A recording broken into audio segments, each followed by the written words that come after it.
Tonight I want to deal with a number of issues about Josephus differently than we've been dealing so far.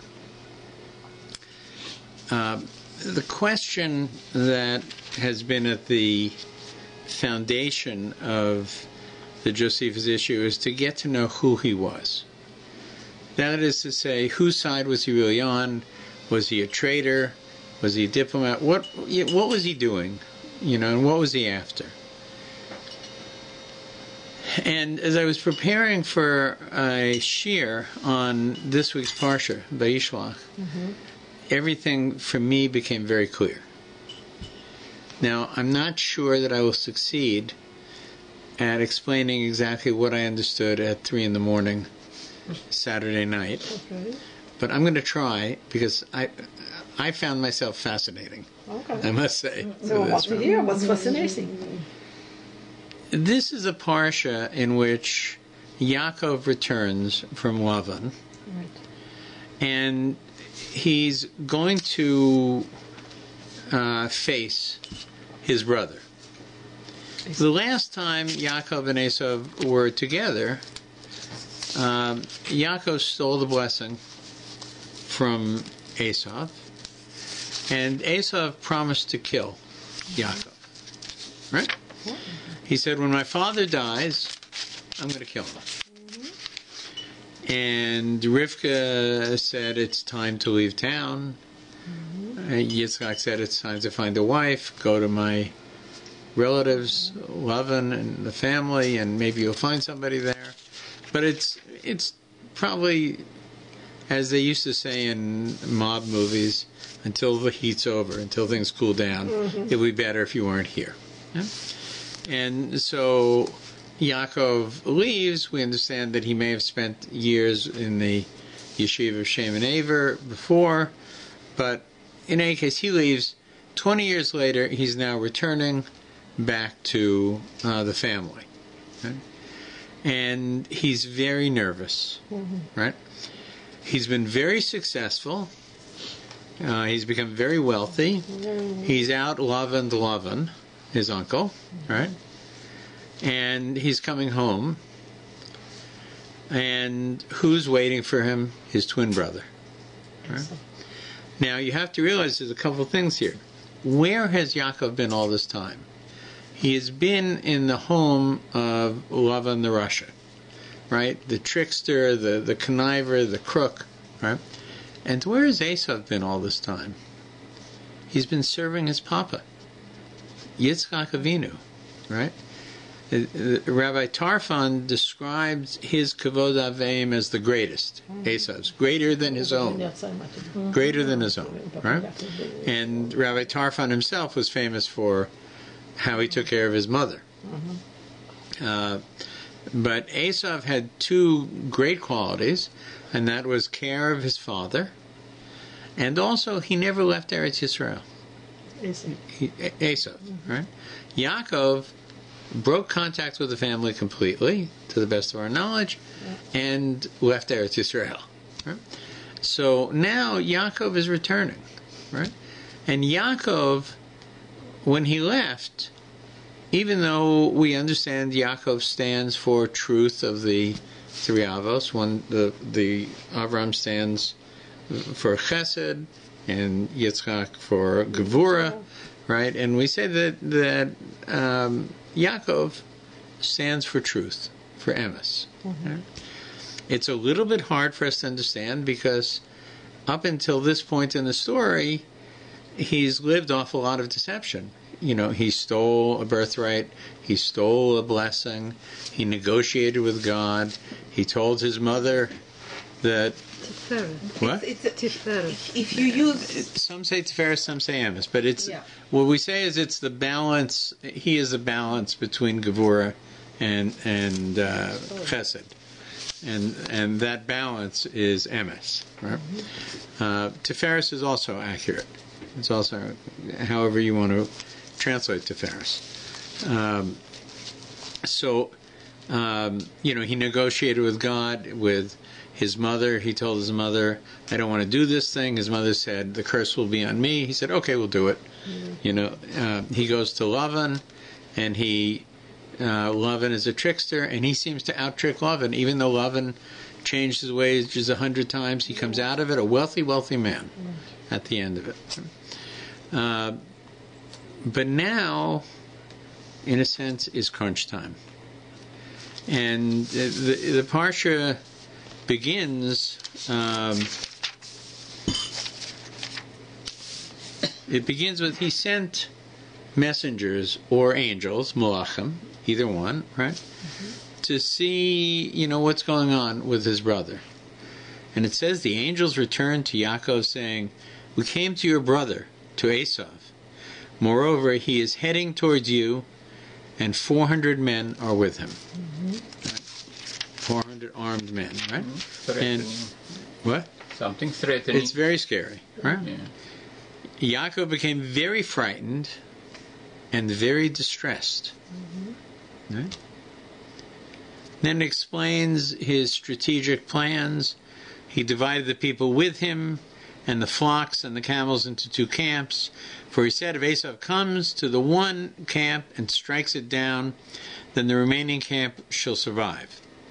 Yaakov said, God, my father the God of my father Abraham and the God of my father Yitzchak, Hashem, who said to me, and Yaakov quotes, return to your land and your relatives, and I will do good with you. So we understand Yaakov should be quite confident because God has just told him, I'm going to take care of you. But he's distressed and frightened. Question of emunah here, right?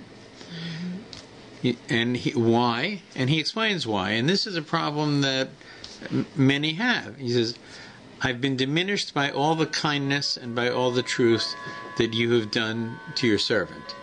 He's saying, we had a deal, God, right? And our deal was you would do A and I would do B. And you've promised me that you're going to look after me. But I'm not sure that I've really done my part. And maybe if I haven't done my part, then you're not responsible to do your part. And the deal is no longer in place.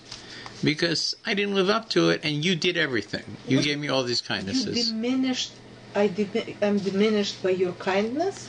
Yeah, if I have a handout, right, then I'm lowered as opposed to somebody who gives to somebody else, right? A taker is diminished as opposed to a giver, right? So Yaakov is saying, over these 20 years, all I did was take things that you gave me, God. No, I don't think right? that the receiver is diminished. For example, the problem is if you're taking from the bank, that you're diminished.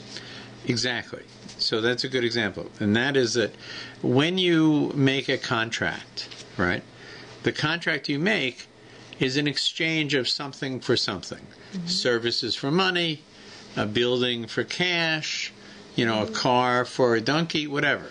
It's a deal, right? If one side goes way up, right, he has a question in his mind. Did the other side go up, right? Or have I withdrawn from my account, right? Right? And Yaakov is saying that in getting all these kindnesses from you, right, I withdrew from my account the benefits I was entitled to. Did I fulfill my end properly? Can I ask you a question? I'm just the timeline. When he was lying down and having a dream surrounded by stones, and when he 20 years earlier. It was 20 years earlier. Yeah. And then he asked that Hashem provides him with minimum. He was actually making point of saying, I don't want much, I want just a minimum requirement. That's actually not accurate. No? No, he was asking for quite a bit, and he said, in exchange, I'll give you 10%. That's actually what he says. But I thought that if he was asking for, he didn't want a lot, he wanted... No, he was asking, God promised him a great deal, and he said, if you fulfill this, I will tithe. And he still didn't tithe by that time. I don't know. I don't think he did. I'm not... we don't have a reference that he did. Okay. But in any case, for some reason, he feels that maybe the covenant, even though this quote that he has of God is not from 20 years ago, it's from within the year, right? Even less, right? Within the month. For some reason, he feels that maybe God will not feel the obligation to do this for me, right? Like maybe I've done something to avoid the deal, right? Okay. Then he says a very interesting phrase, right?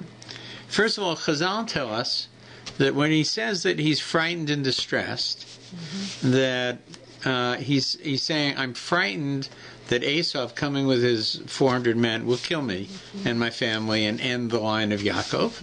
Right? Will just butcher us because I remember my brother, and it wasn't a pretty scene. Right? How angry he was. Right? But even if he doesn't kill me, maybe I will be forced to kill him. Or to kill some of his people, right? In which case I'm very distressed. So neither do I want to be killed or become a killer, right? You have to like focus on this because what we're coming to is a clash of civilizations, right? The civilization of ESAV, which is Rome, right? We understand, and the civilization of not Yaakov but Yisrael, which he's about to become. Okay. So, what does he say now? He says, rescue me, please, from the hand of my brother, from the hand of ESAV. Well, the Torah doesn't duplicate expressions arbitrarily. These are actually two different things he's concerned about. Right?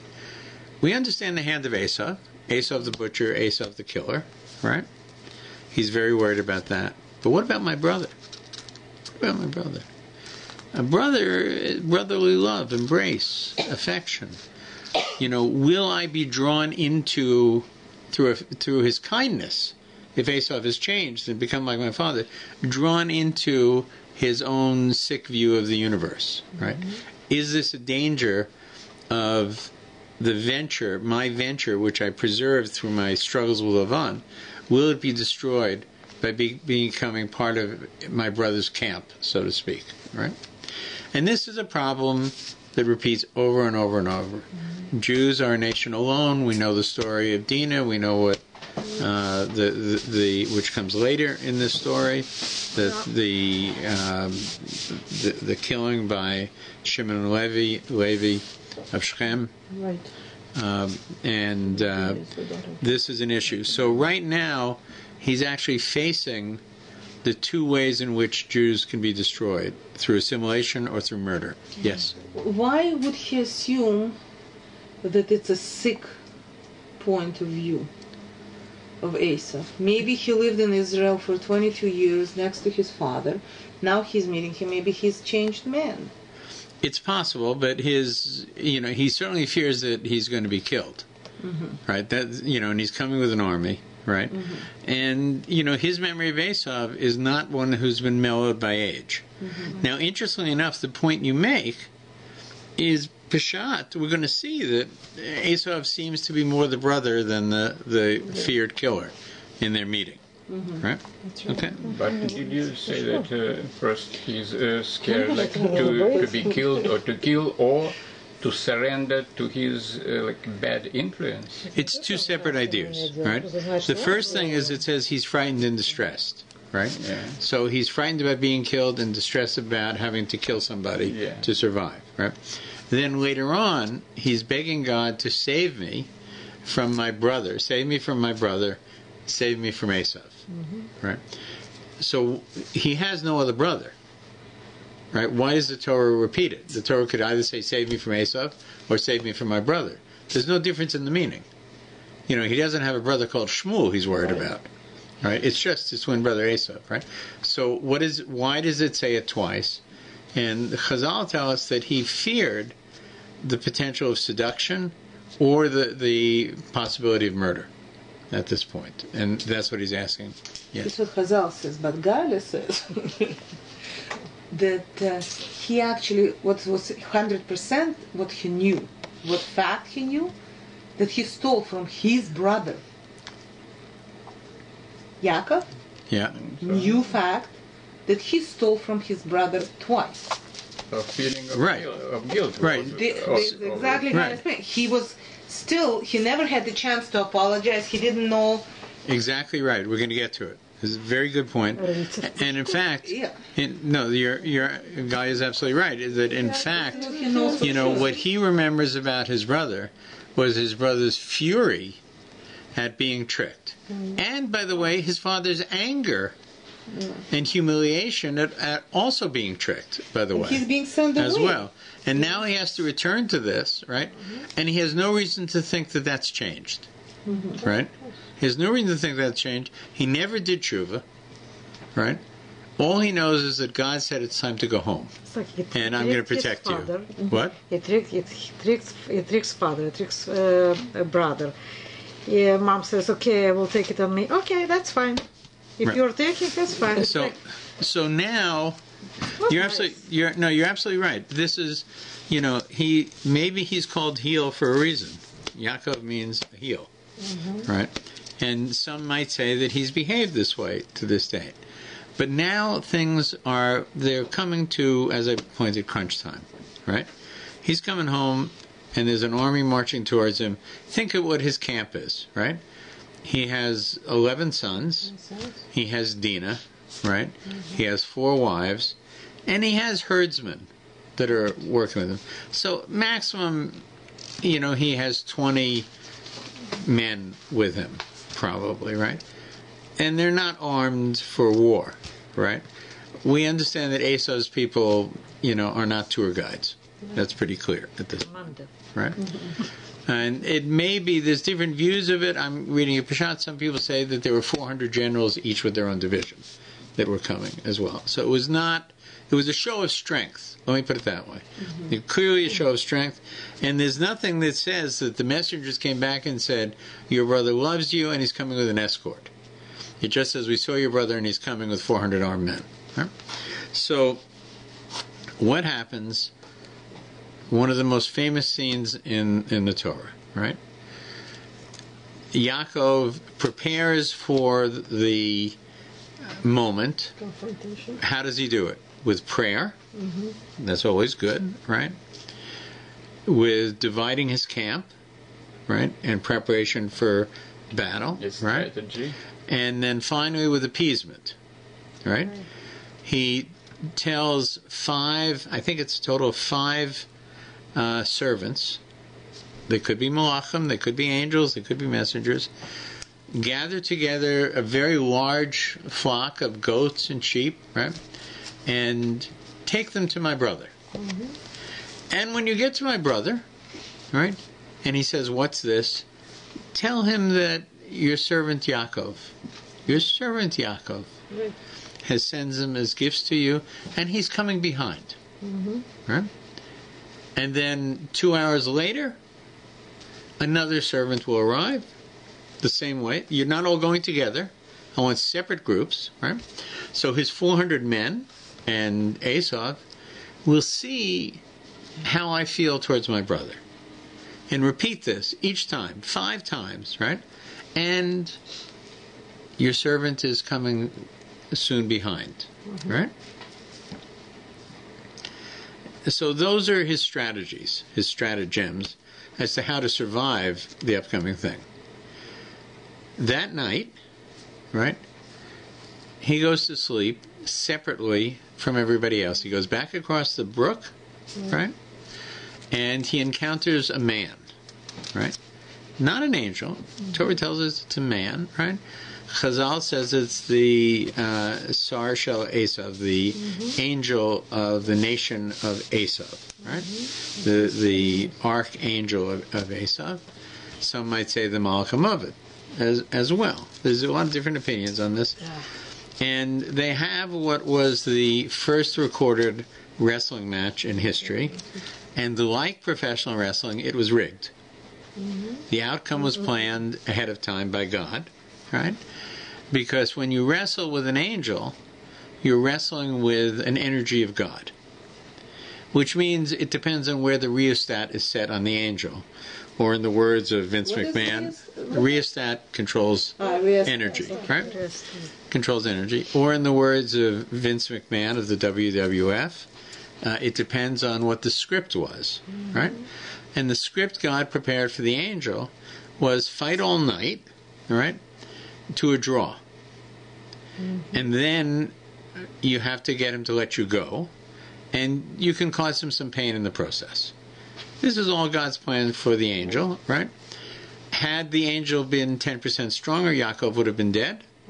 And had the angel been 10% weaker, he would have destroyed the angel much earlier, right? So everything was balanced perfectly for this event. Yaakov comes out of it a damaged individual, right? He's limping. His groin and thigh is in a great deal of pain. It's a hint about things yet to come, right? And the next morning, right, he's come to see his brother, right? He's crossing into the land of his brother, the territory of his brother, and here it comes. And what does it say? All right?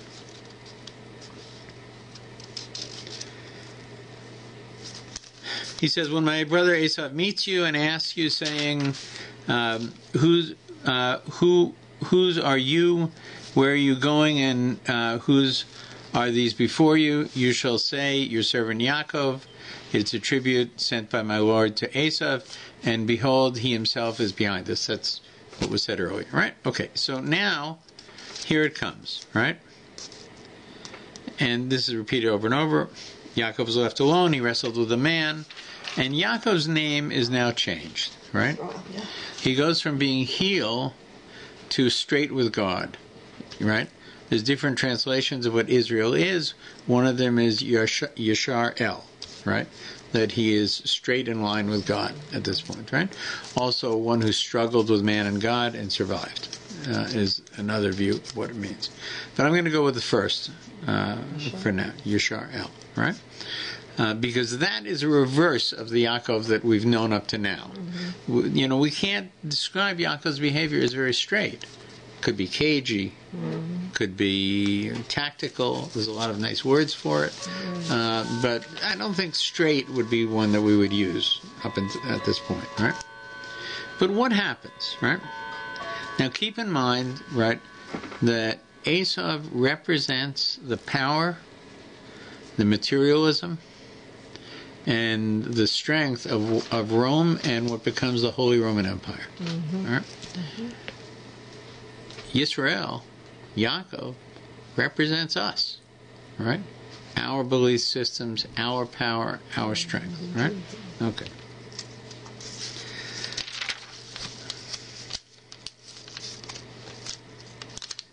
So they meet, right? And how does it go? So, but the person who represents us, he committed a lot of not nice things, deceiving that brother, and on and on. So the list is long. The list is long. I've said it already. The list is long, right? So what did he do the night before? Right? We see it as appeasement, but there's something else, right? He's given to his brother. He's described himself as a servant of ESAV, right? And he's given to ESAV great material wealth. Huge material wealth he's given to him. Keep in mind the blessing that he stole, right? You might argue that that the blessing Yaakov stole, right? Not the birthright, the blessing itself that he stole, right? Which was intended for ESAV, was not the blessing that Rivka feared it was going to be. It wasn't the Abrahamic, the covenantal blessing about stars in the sky and sand on the beach and what you would be. It was something else. It was actually about material wealth. It was about the fat of the land. It was about the power of rulership. It was about displaying strength, national strength, right? These actually were not the traits of Yaakov, right? These were the traits that ESAV had and that ESAV should have been blessed with. Rivka was worried that her husband was about to give ESAV the blessing that he, Yitzchak, had received from his father, Abraham. And Yitzchak never intended to do that. It's clear. Because the blessing that was stolen was not the blessing, the covenantal blessing. Yaakov gets this just before he leaves for his brother Lavan, right? He doesn't steal that blessing. He actually steals a blessing about physical wealth, material wealth. That's the blessing he steals, right? Now he's returning it. He's coming home, right? And he's saying, you're ruling over me. I'm your servant. That's the message he's sending, right? You had a blessing of wealth. I'm sending you that which you may have felt that I stole. Whatever belongs to you, like to say. Right. What's happened to him as a result of the name change, which we know is tremendously significant, and what's happened to him as a result of struggling really with God's forces when he does it, right, is part of a tshuva for all the things that you described earlier. He's actually now, after all these years, trying to make good. Because look what happened, right? The fact is before he sent presents or after? No, it's after. It's after, right? He first sends presents. First he sends the presents, right? And this is considered tshuva. But listen to how it plays out, right? So the next morning, he's in a great deal of pain, right? It says Yaakov's hip socket was and displaced his sinew, right? Yaakov raised his eyes. Now imagine, right? If things were bad yesterday, now I can't barely walk, right? Yaakov raised his eyes and saw, behold, ESAV was coming, and with him were 400 men. So he divided the children among Leah, Rachel, the two handmaids. He put the handmaids and their children first, Leah and their children next, Rachel and Yosef last. Then, remember, Benjamin wasn't born yet. Then he himself went on ahead of them, and he bowed eastward 7 times until he reached his brother. Now, Chazal say that he was bowing to the Shekhinah. Peshat, it says he bowed eastward towards his brother 7 times. Right? Towards his brother or towards some... Then he himself went ahead of them and bowed eastward 7 times until he reached his brother. He was going towards his brother, so bowing. Right? He would take a number of steps and he would bow. He'd take a number of steps and bow. Like greeting the king. Exactly. Right? He was telling his brother, I'm your servant, Yaakov. The blessing I stole said that I will rule over my brother. Right? I'm not ruling over you. You're ruling over me. Right? ESAV ran towards him, embraced him, fell on his neck, and kissed him. And they wept. Now, I think everybody knows about the dots, right? Okay. Over the word, Vayishakehu, he kissed him. You'll see the orange.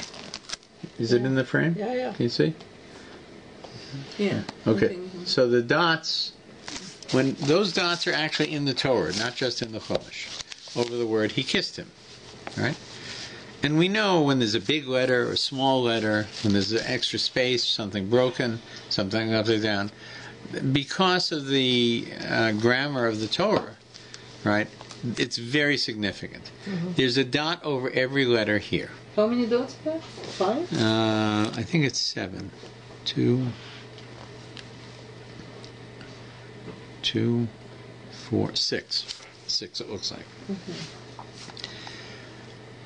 There's 2 views of what these dots mean, because the dots always mean something beyond when the Torah puts them in. It's hinting at something, right? So there are 2 views, right? There's the view of Rashi and many of the sages that the kiss was the kiss of Dracula, that he was trying to bite him on the neck, right? And that Yaakov's neck, the Medrash tells, turned to marble. Now it's interesting that it's marble is chosen, not brass or iron, which is usually what's described as a very hard surface. The difference is brass or iron can develop tumah. They're prone to impurity. Marble is not. So this was a very hard surface that would not become impure if it was bitten by Esav. By snake. And more than that, it says, why did they weep? Well, it says that they wept because Esav's teeth hurt. Biting marble is not a pleasant experience. And being bitten by Esav is like being bitten by a donkey. It's very hard. And it caused pain. That's why they wept. But there's another view, right? And the other view is held by Shimon Bar Yochai. And that is that this was a moment of tremendous sincerity and mercy. Way beyond what we expect from Esav. That he was a changed person. That he saw his brother from a distance, and he felt merciful to him. You know, his brother, by the way, was Olympic at this point, and he was not traveling with a major military force, right? You know, and he felt his heart went out to his twin brother, and this embrace and this kiss was a real and genuine kiss, right?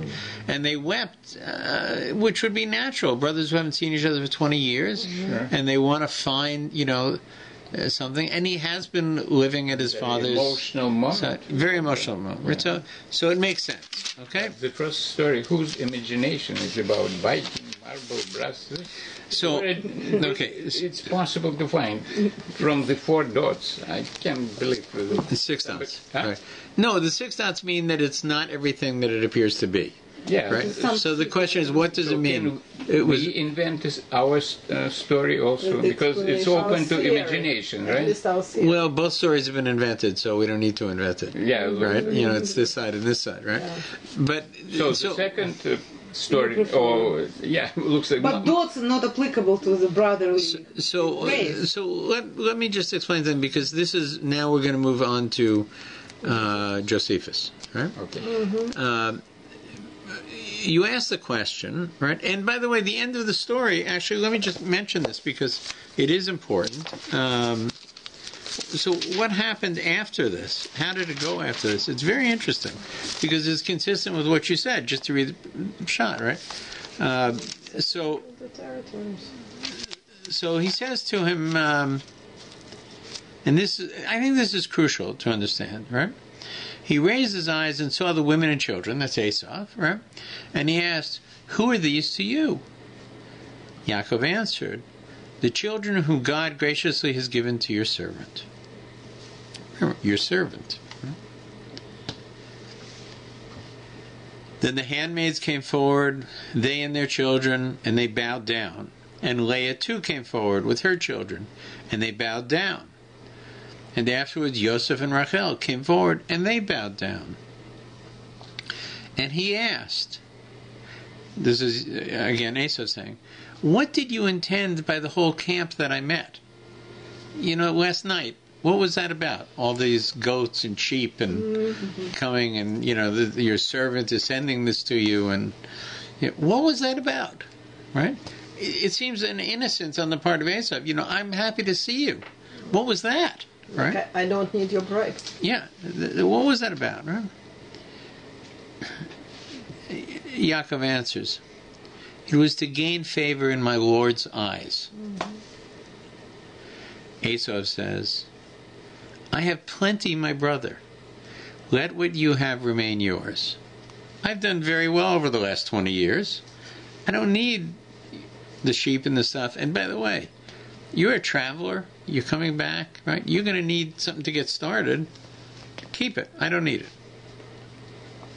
And this is a key statement now, right? He said, let it remain yours. But Jacob said, no, I beg of you. If I have now found favor in your eyes, then accept my tribute from me. Inasmuch as I have seen your face, which is like seeing the face of the divine being, and you were appeased by me.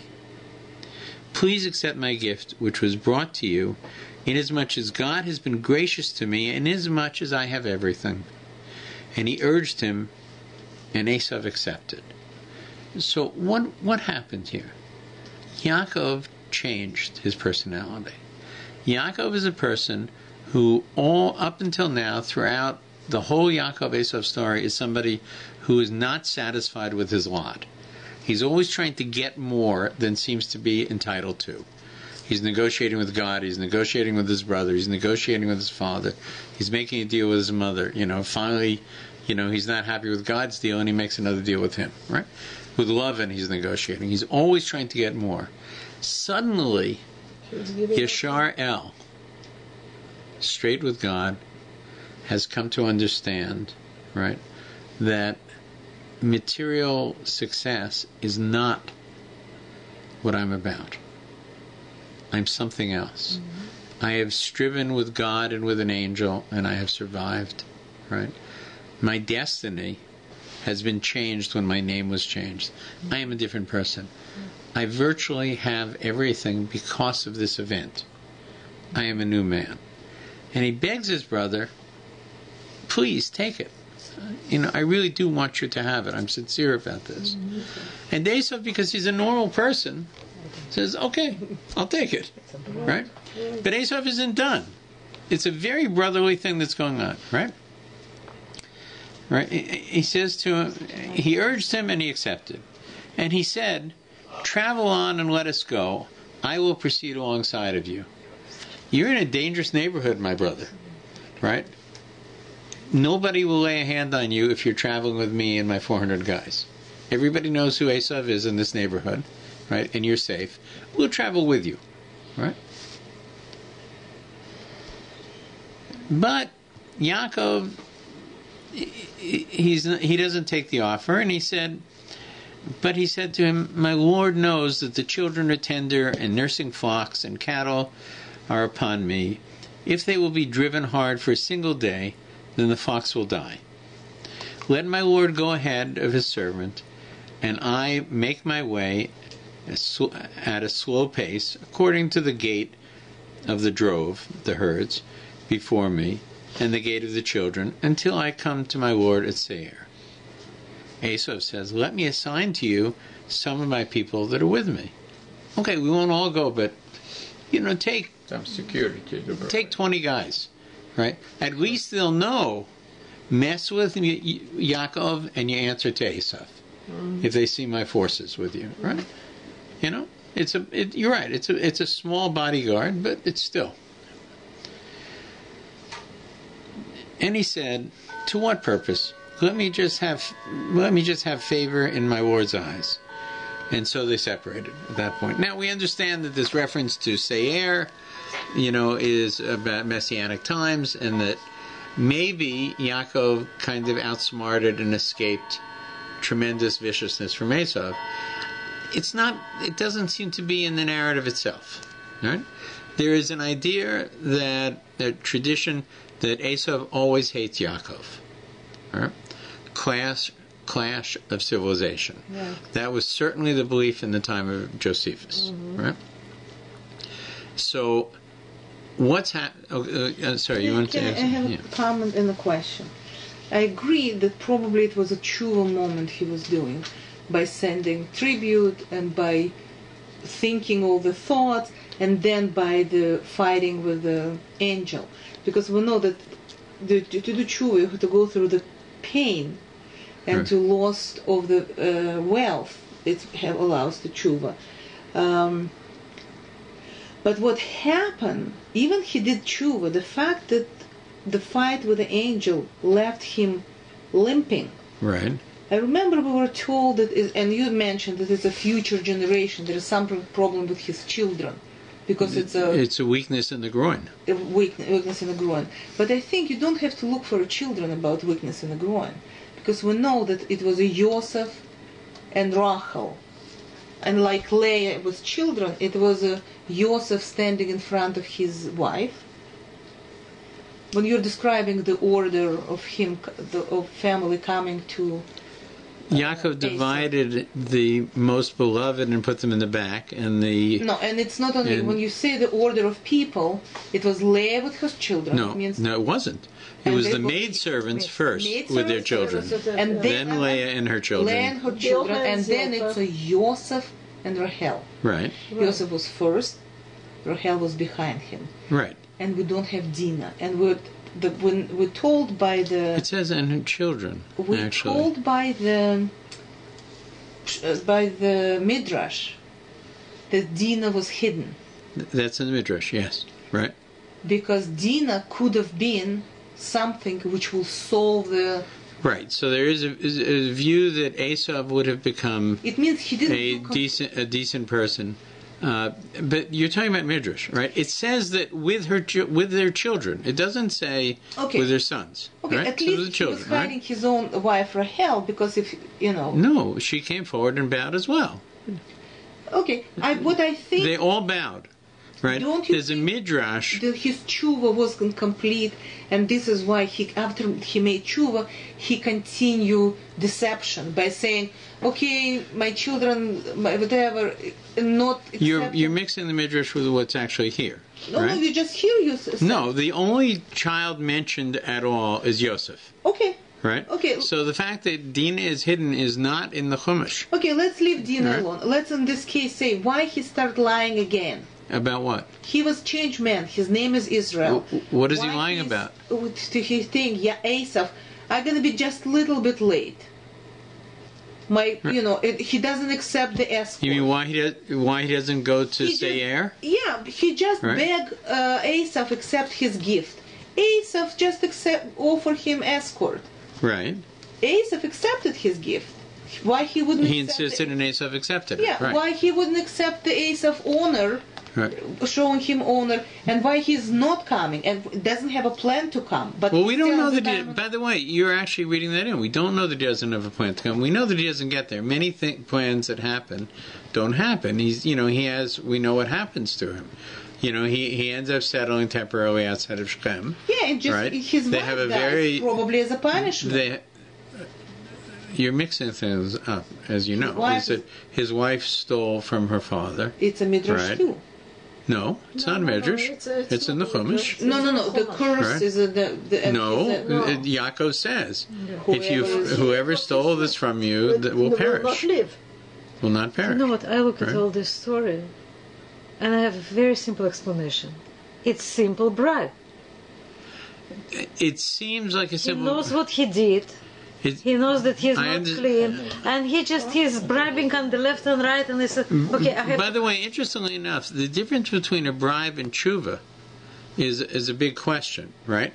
Because what is it? You're parting with your wealth in order to make good. You're referring to yourself as a servant. You're referring to your brother as a lord. He didn't do these things when he was with him. About his wealth, because he knows how to play with these sticks and with these ships and how to make more... He's not. I look at this. Every tzedakah dropping is a bribe. You are trying to bribe the God. By the way, I don't read it that way at all. This is what depends. What was Kavanov? When you read, you can read into it both sides. You can say Esau's plan was to kill Yaakov and take it, but he didn't go through with it, and that Yaakov felt that Esau was a very evil person, and that he had to manipulate the whole situation. But when you actually read the story, it's a reunion. Mm-hmm. It's clearly a reunion, right? Which could have ended... It doesn't continue. They were saying, and when we get to Seir, we have a party. They set up the place. Right, and nobody's coming. But what I'm saying is, it doesn't necessarily mean that he had planned a deception from his brother. He had planned to go and settle down, and then they would get together, maybe. You don't know that. You don't know that at all, right? And there's no sense of insincerity on the part of Yaakov in this story.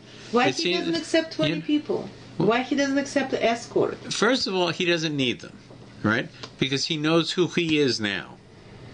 And he understands the protection he has. Right? Yeah, and he understands that. He's had a confrontation with God the night before. Mm-hmm. And he's very confident of the situation now.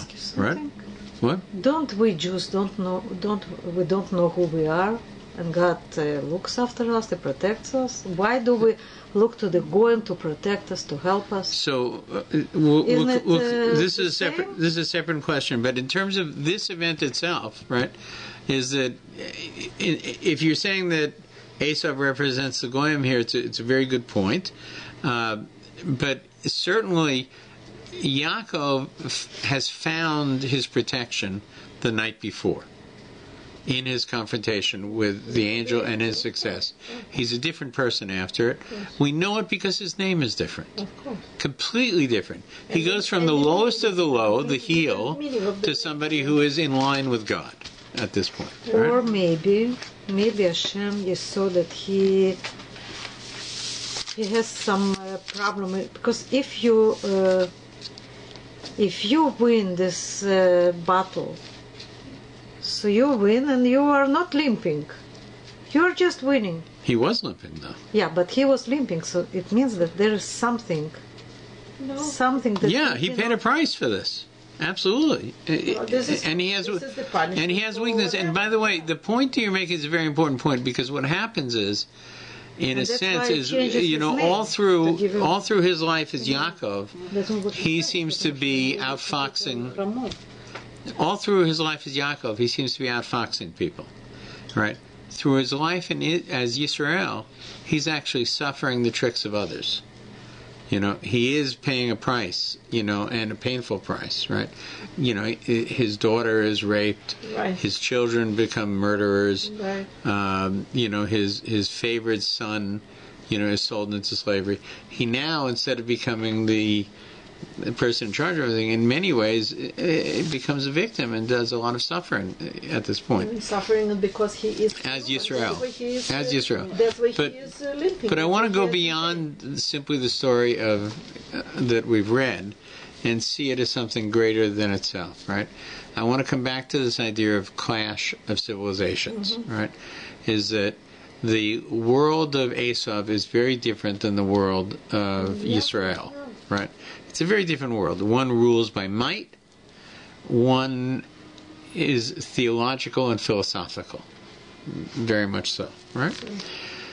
So let's look a little bit at the story of... I want to review a little bit quickly the story of Josephus for a second, right? Josephus is living in the center of this clash of civilizations, right? Rome and Israel, right?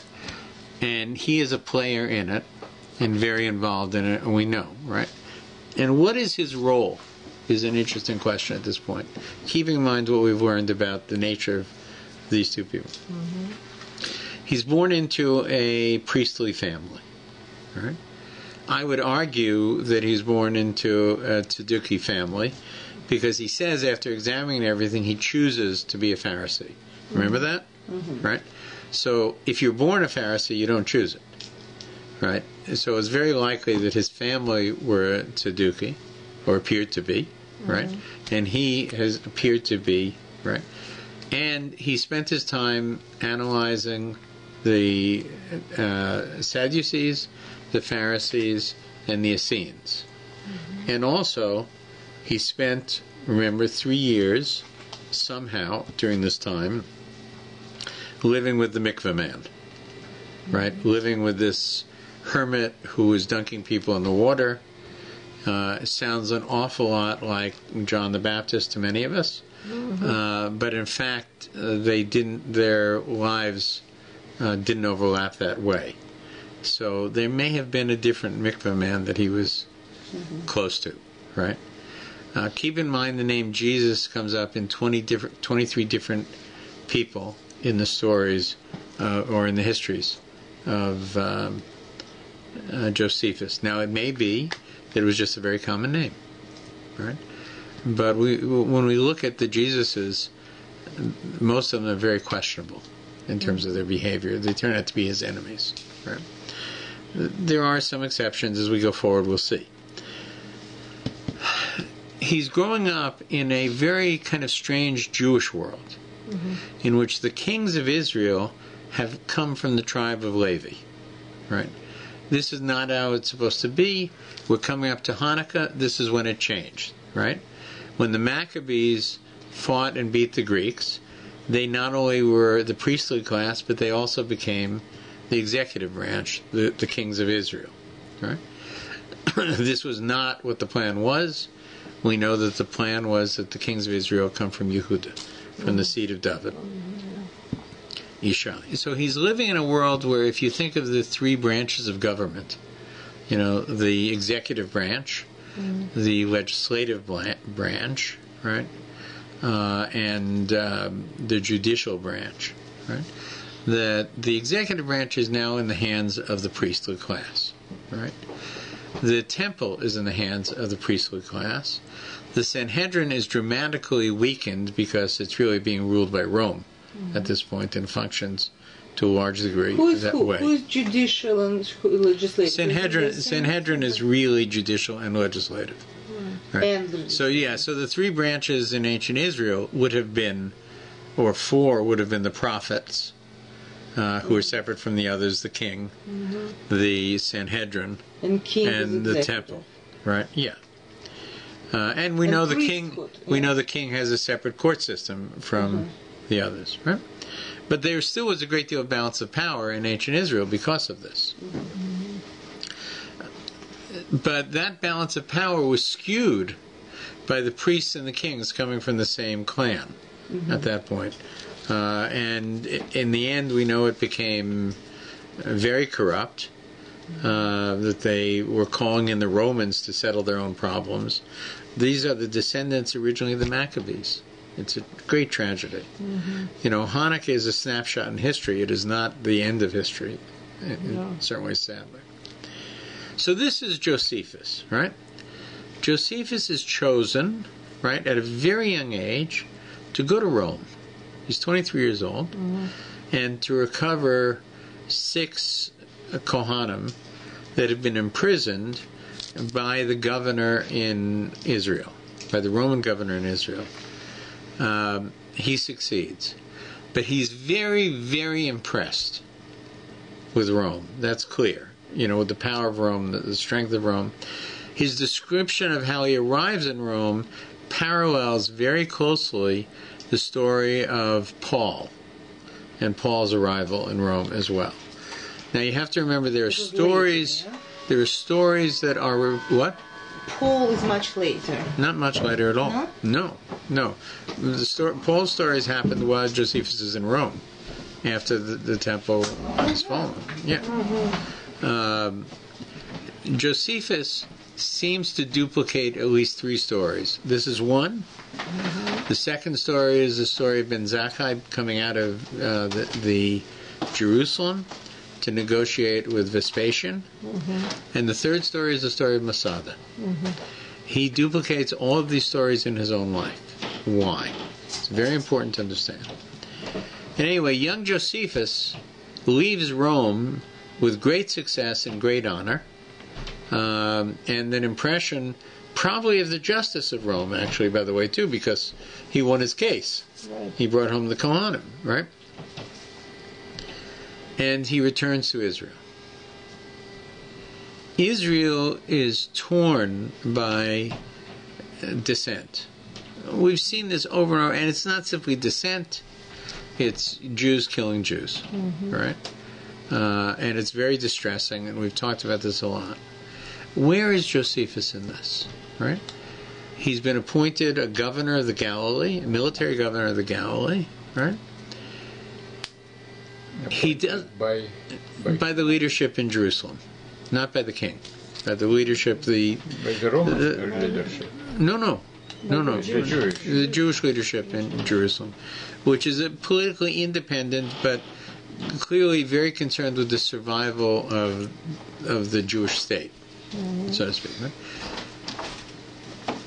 I would argue by this point, Josephus has come to the conclusion, and we'll pick this up next week, that a war with Rome will end in disaster. Right? And diplomatic negotiation is required in order to militarily survive as a sovereign country. Or even not as a sovereign country, as a Jewish state. As a Jewish state, even governed by Rome. Right? That's what's required. And Josephus